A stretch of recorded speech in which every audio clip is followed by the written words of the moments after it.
When we began the book, it was called Days of Destruction, Days of Revolt, but the revolt was conjecture.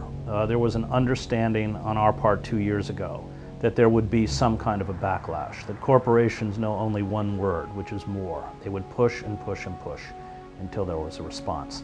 And towards the end of the book, September 17th, we saw Occupy Wall Street arise in Zuccotti Park.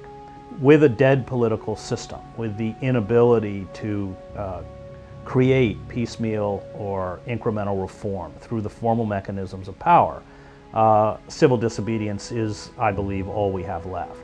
And Occupy understood that.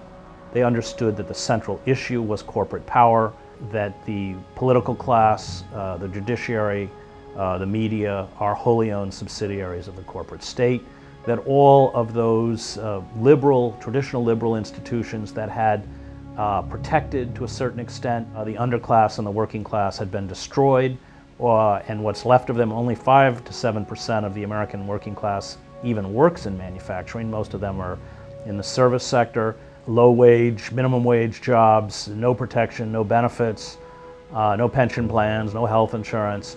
There's nothing now within the traditional structures of power to protect us. Corporate lobbyists write the legislation, corporate lobbyists write the laws, and the politicians dance to the tune they play, whether they're Democrat, Republican.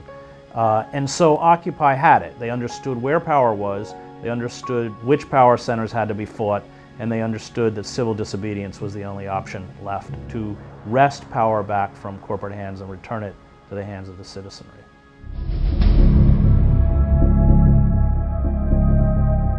We have to build a mass movement in the same way that the mass movements I covered in Eastern Europe were built. We have to pull those kinds of numbers in the street. Montreal is encouraging. I can't promise you that it'll work. Movements don't always work. But it is the only option, the only avenue we have left. And that means stepping outside your comfort zone.